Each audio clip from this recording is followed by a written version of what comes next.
Assalamualaikum warahmatullahi wabarakatuh. Bismillahirrahmanirrahim. Alhamdulillahi rabbil alamin. Wabihi nasta'inu ala umurid dunya waddin. Wassalatu wassalamu ala ashrafil mursalin Sayyidina Muhammad wa ala alihi wa sahbihi ajma'in. Amma ba'du.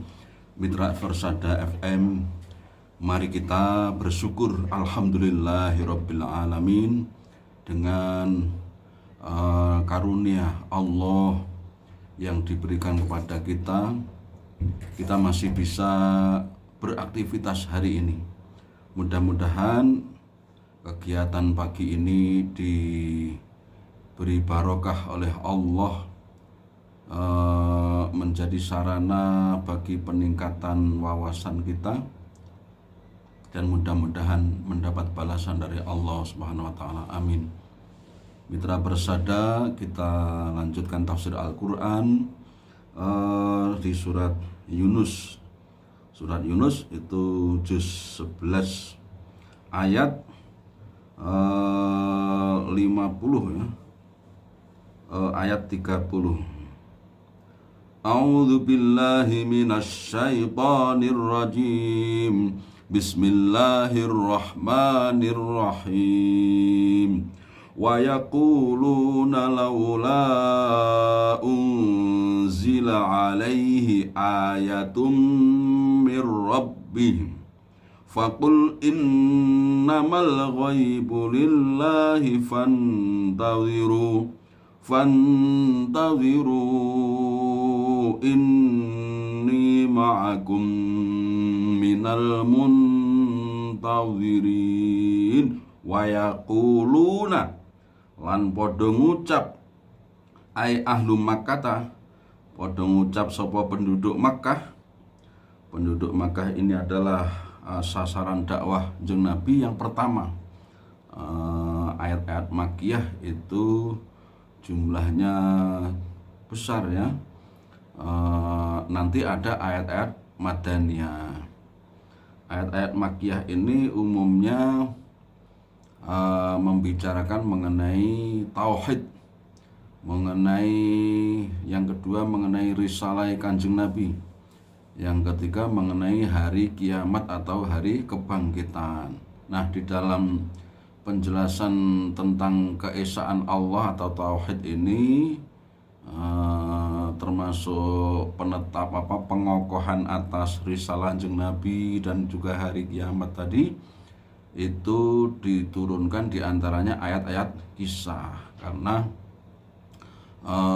yang dialami oleh Kanjeng Nabi itu juga dialami oleh nabi-nabi sebelumnya.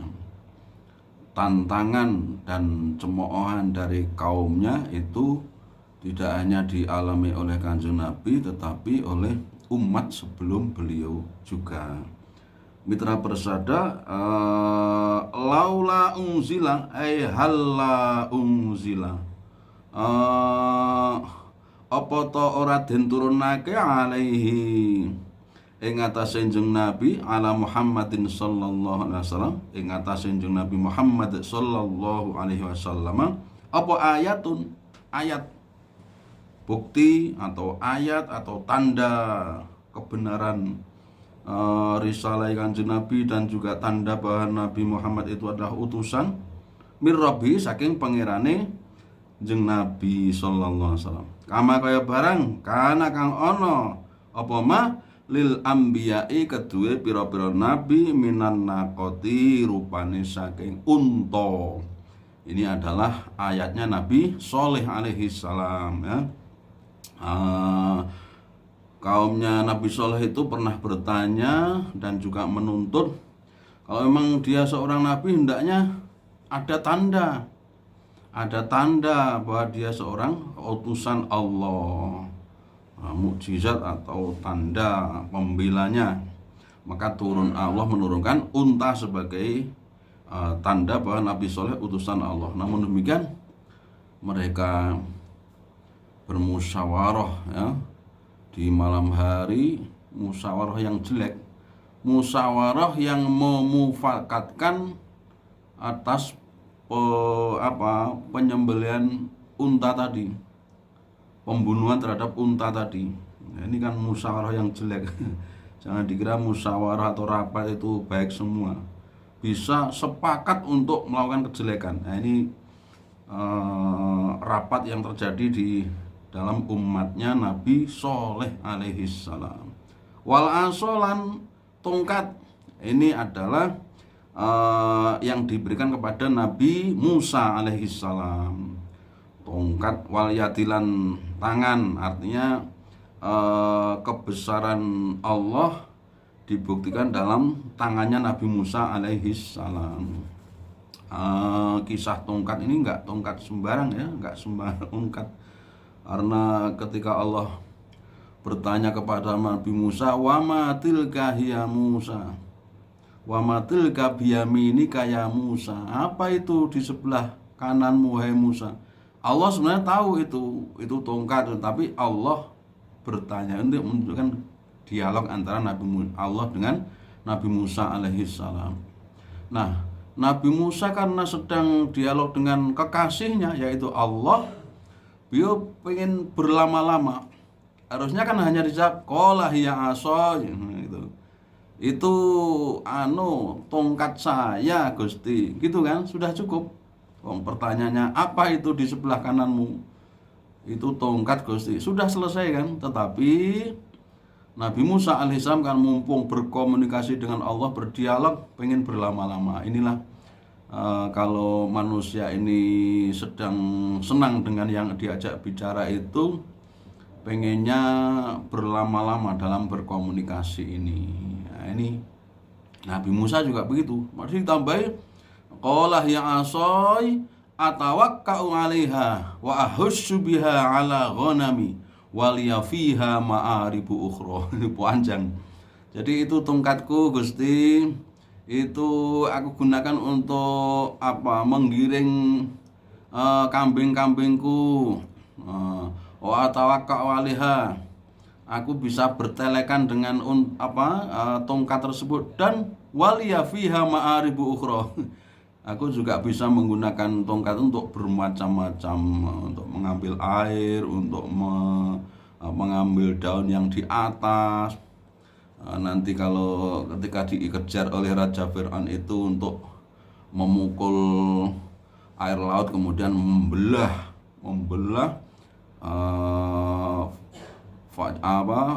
Qattaudil azim gitu ya. Dalam Al-Qur'an itu air laut itu membelah sisi kanan dan kiri ini seperti gunung yang besar.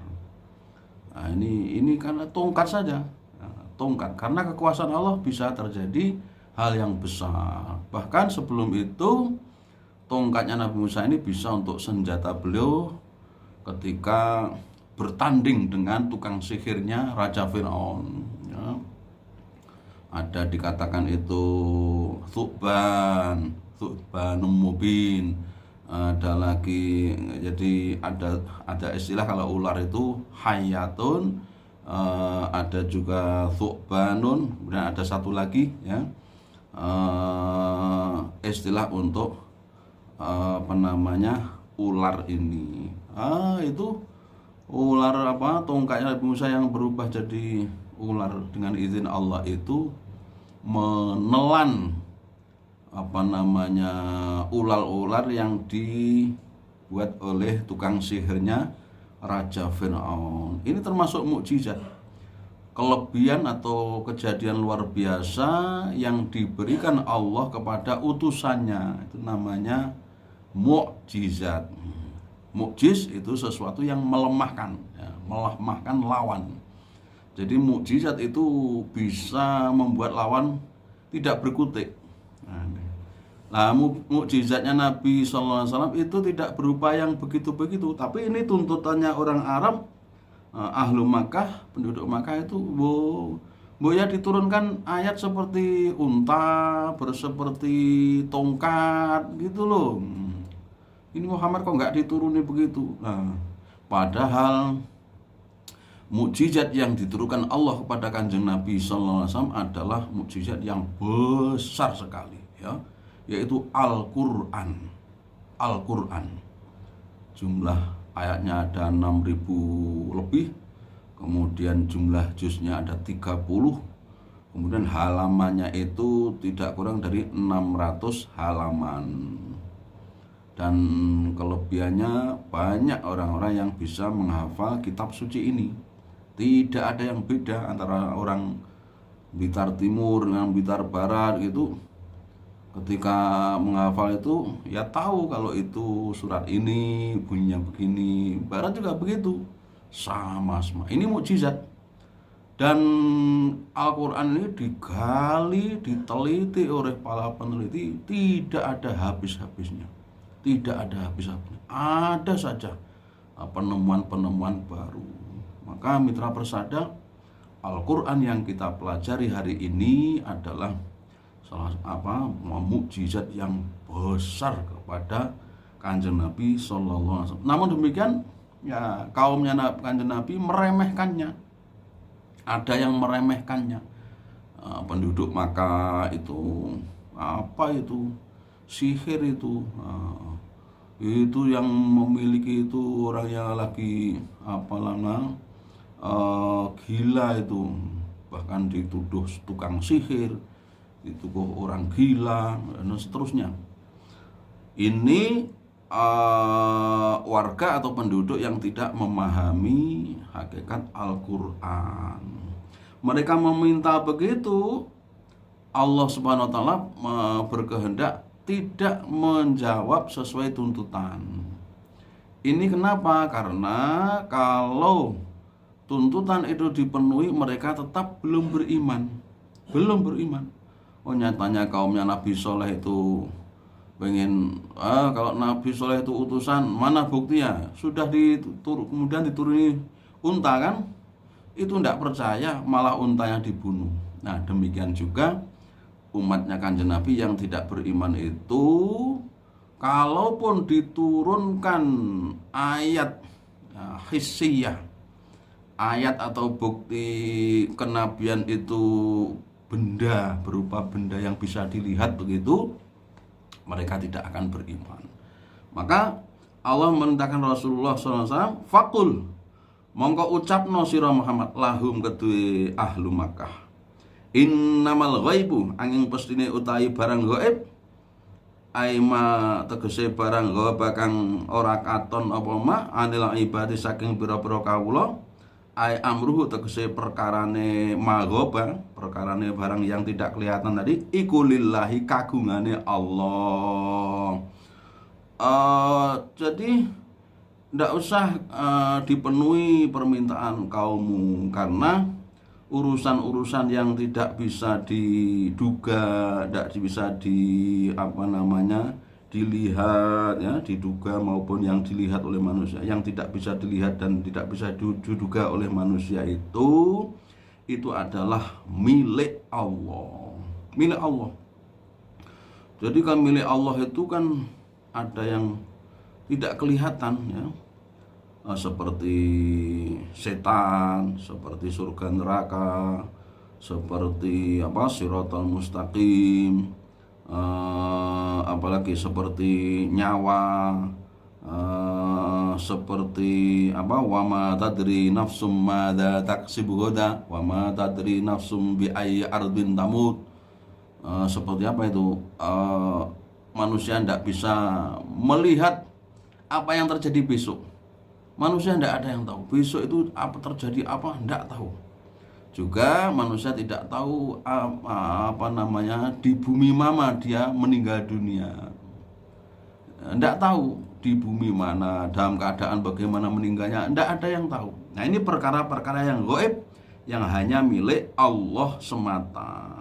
Jadi kalau sudah urusan begitu berarti manusia tidak bisa mengetahuinya. Wa minhu lan iku tetep saking lillahi iku al ayatu utahi pira-pira ayat. Di antara milik Allah yang gaib itu adalah beberapa ayat atau ayat-ayat Allah. Maksudnya ayat-ayat yang apa namanya, bukti kerasulan ya, bukti-bukti kerasulan itu. Jadi Kanjeng Nabi tidak diberi seperti tongkat, tidak diberi seperti unta, tetapi diberi yang lain. Ya, suatu ketika di Masjid Madinah itu kan ada podium gitu ya, semacam podium terbuat dari kayu kurma ya. Mungkin menurut orang-orang zaman itu ya, sahabat dan Kanjeng Nabi waktu itu ya sebaiknya diganti. Kemudian diganti oleh podium yang baru yang lebih bagus. Ternyata podium yang lama ini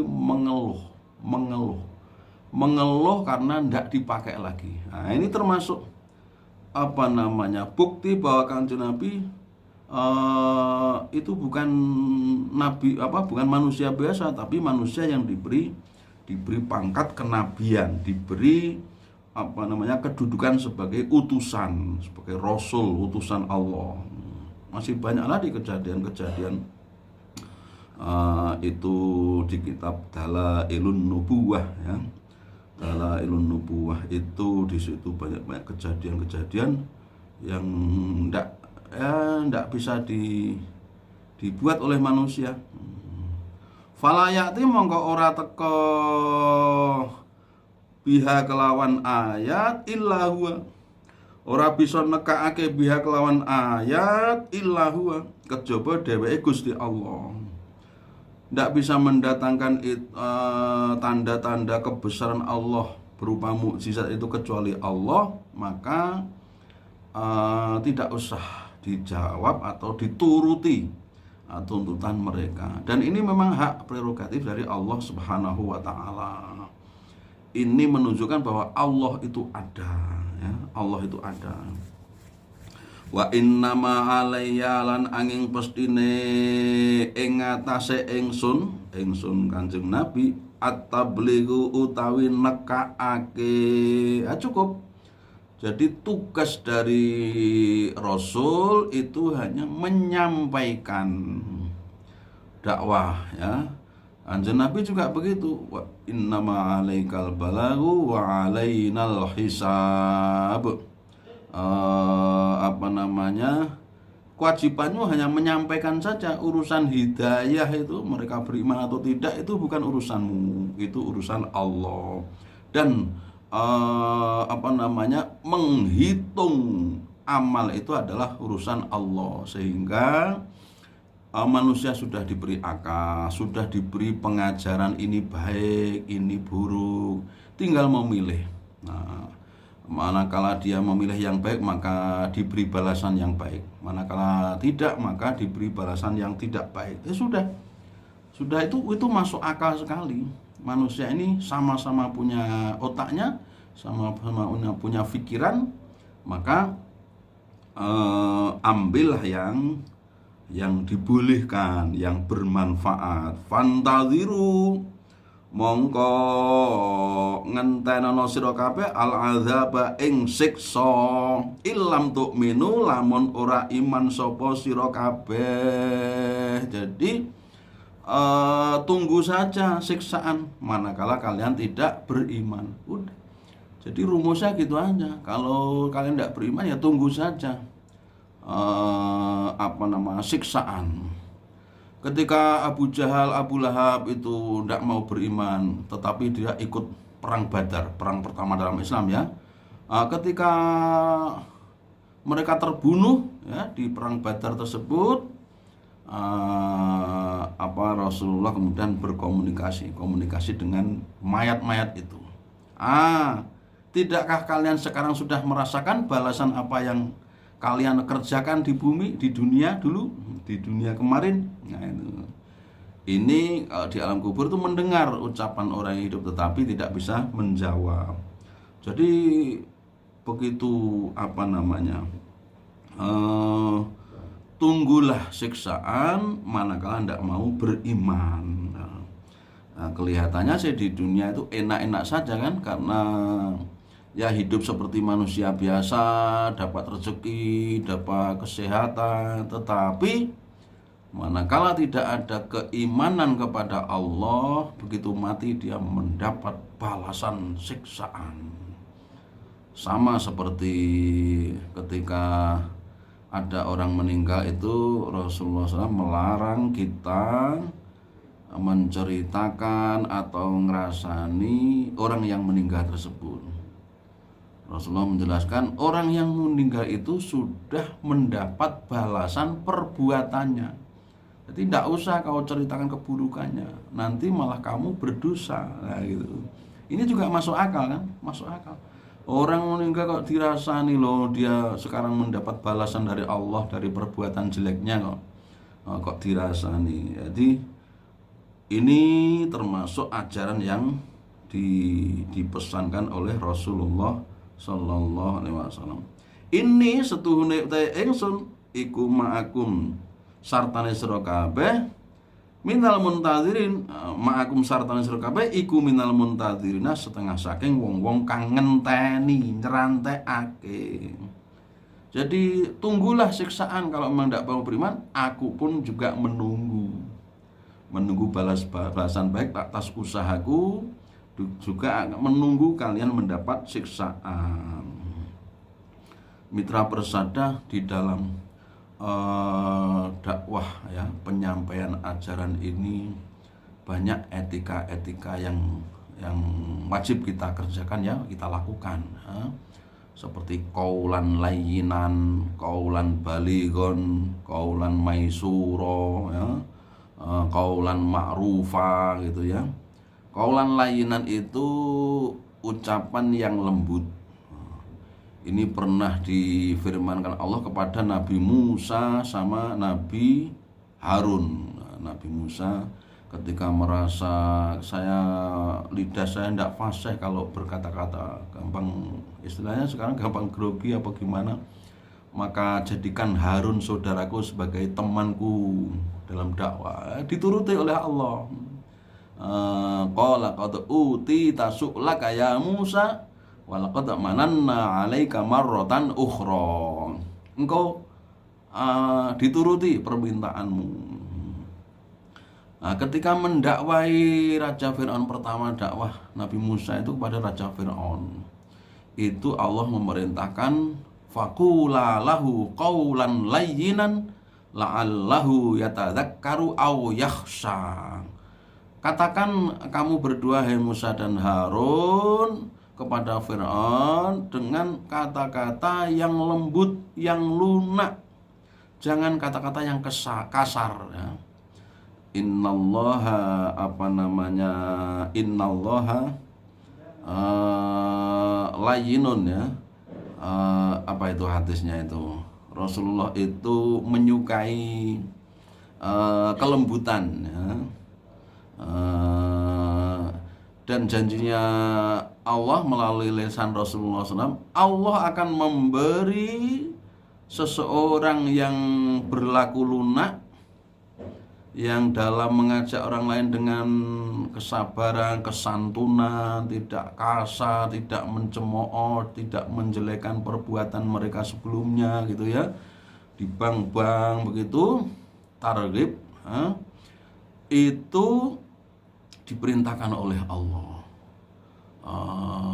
Bayangkan mitra persada, Ibnu Katsir pernah menjelaskan, kepada orang yang jelas-jelas tidak beriman saja, pada seorang penguasa yaitu Raja Fir'aun, Allah meminta Musa mendakwai Fir'aun dengan lemah lembut. Nah, ini kalau zaman sekarang tetap berlaku. Mengajak orang lain itu hendaknya dengan kalimat-kalimat yang enak. Karena apa? Kalau kalimatnya menyenangkan, enak begitu, maka yang mendengar ini tertarik, kemudian kepengen tambah lagi begitu. Begitu rahasia seperti itu.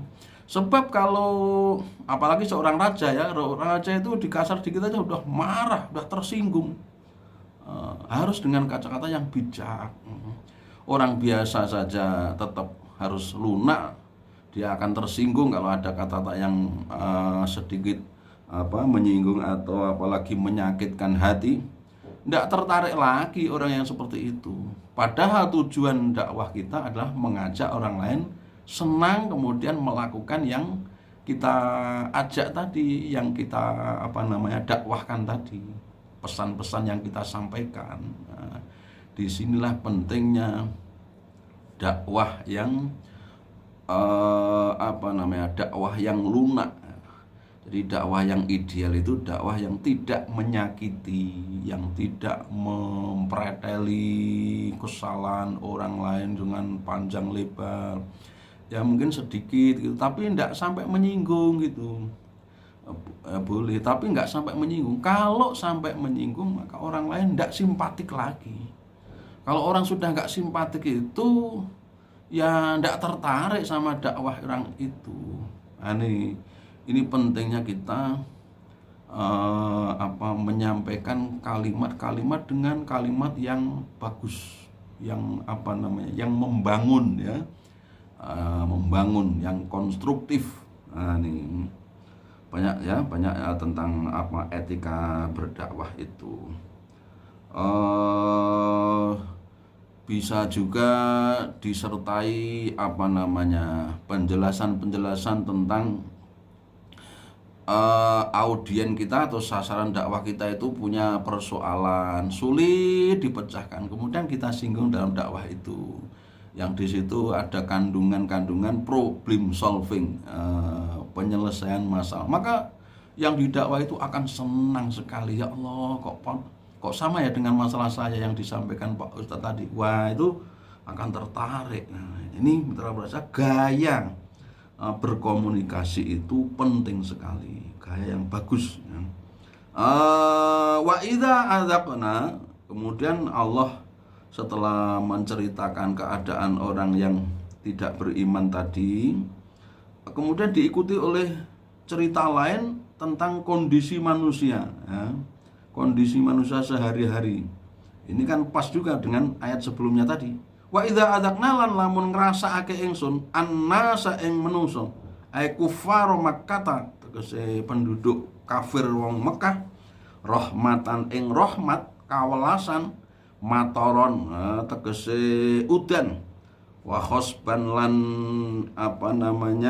subur ya, karena ada hujan kemudian subur kan. Imbak tidor saking sause melarat atau bahaya, buksin kesulitan, wajad bin lan gersang ya. Ketiga gersang, masat kangenani rahmat kangenani dharra itu muannas majazi, hum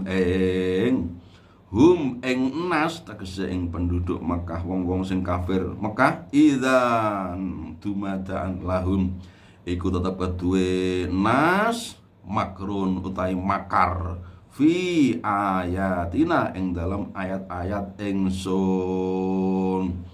Kalau kami kenakan kepada penduduk Makkah, ini contohnya penduduk Makkah, tapi kalau zaman sekarang ya berlaku pada semua orang. Ketika manusia itu mendapatkan rahmat dari Allah, kemurahan berupa rizki yang melimpah atau hujan gitu ya, mimba tidak setelahnya susah, setelah susah, idza lahum makrum fi ayatina, dumadaan tiba-tiba terjadi makar dari mereka terhadap ayat-ayat kami, bil istihza'i kelawan ngino, wat takdzibi lan gorohake.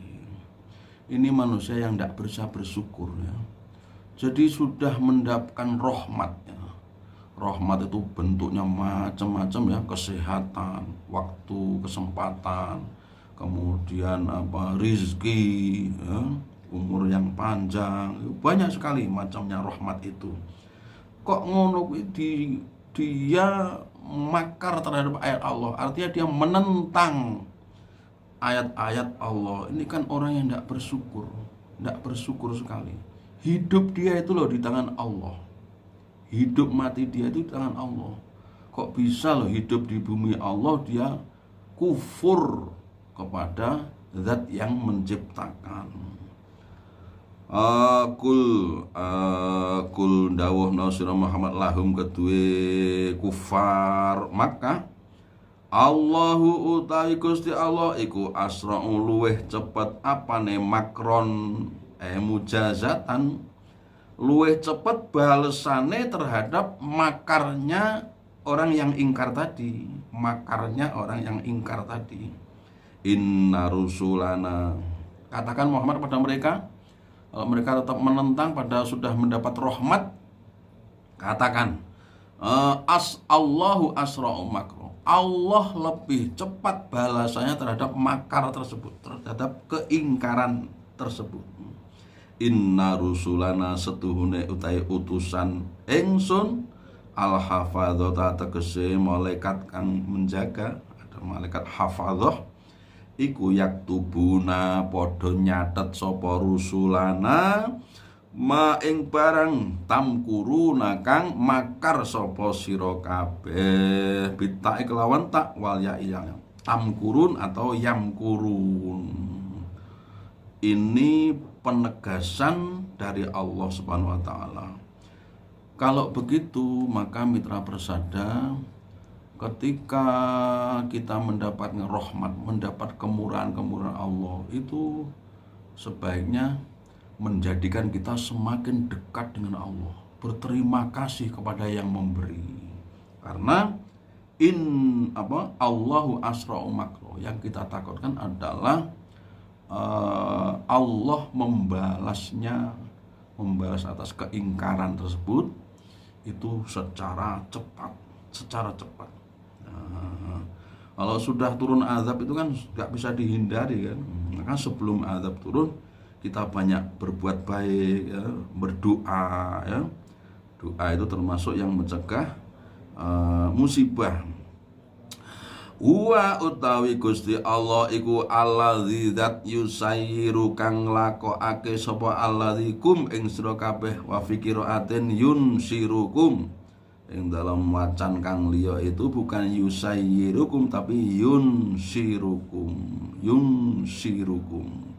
fil barri ing dalam daratan wal bahri lan lautan atau samudra, hatta idza kuntum hingga nalika ana sira kabeh fil fulki ing dalem perahu as-sufuni biro-biro perahu, wajaroina lan mlaku sapa apa fulk ya bihim kelawan nas fihi ing dalam dawuh mau iltifatun menggoan anil khitab saking mukhatabah saking dialog antara orang satu dengan orang yang berhadapan-hadapan, tapi kemudian pindah menjadi dhamir ghaib.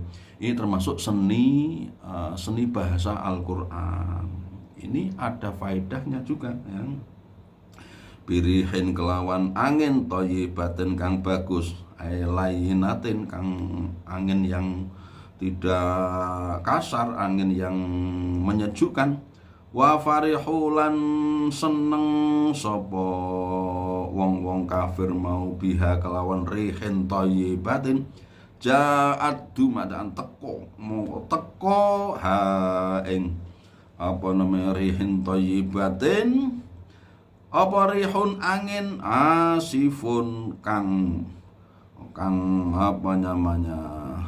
kang buanter sadidul hububi, kang banget gerakan angin itu cepat, berapa ratus kilo dalam 1 jam gitu ya.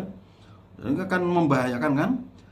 Tukasiru kang mecah apa rihun asif kullasyai'in ing saben-saben suwiji, waja'alan teko hum ing menungso ing nasmang apa al mauju ombak mingkul limakanin saking saben-saben panggonan. Ketika tadi mereka kan naik perahu kan di lautan kan, tiba-tiba habis ada angin yang lunak itu muncul angin berikutnya, angin yang kencang sehingga kan mengombang-ambingkan perahunya dari segala penjuru ya.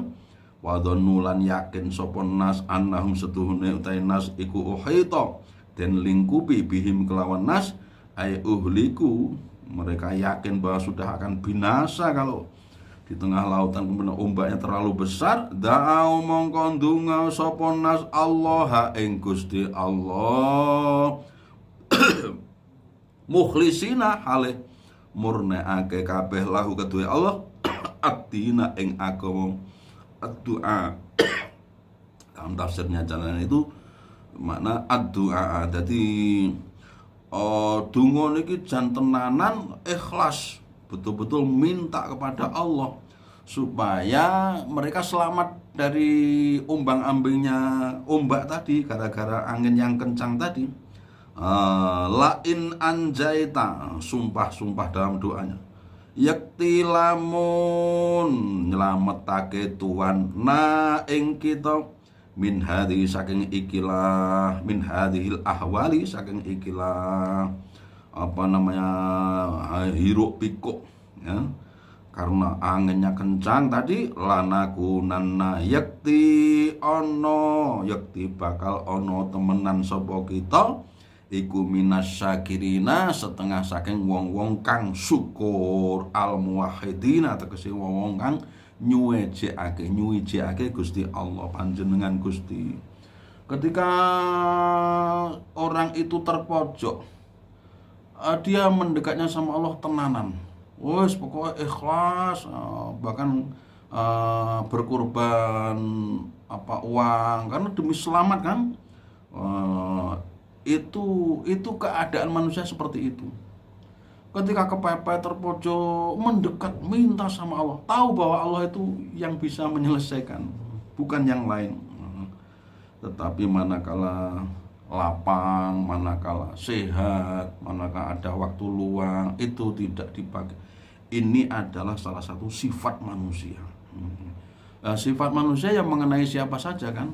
Nah, maka untuk mengurangi itu kita ya melatih diri, melatih. Jadi sebaik-baik orang ya setiap saat itu ingat Allah, ingat ya. Kemudian mengambil pelajaran dari yang dilihat ya. Melihat apa? Tadi saya lewat di jalan itu ada orang kecelakaan, ya Allah. Kok ya kesenggolan dikit aja udah ambruk kan, roboh, gulung gitu. Untungnya orangnya tidak sampai meninggal dunia. Ini kejadian seperti ini kan berarti meminta kita kalau berkendaraan ya pakai helm. Kalau di jalan hati-hati, jangan terlalu ngebut, lihat sana sini, jangan sambil pegang HP kemudian diutak-utik gitu. Nanti nggak konsentrasi melihat jalan, bahaya itu.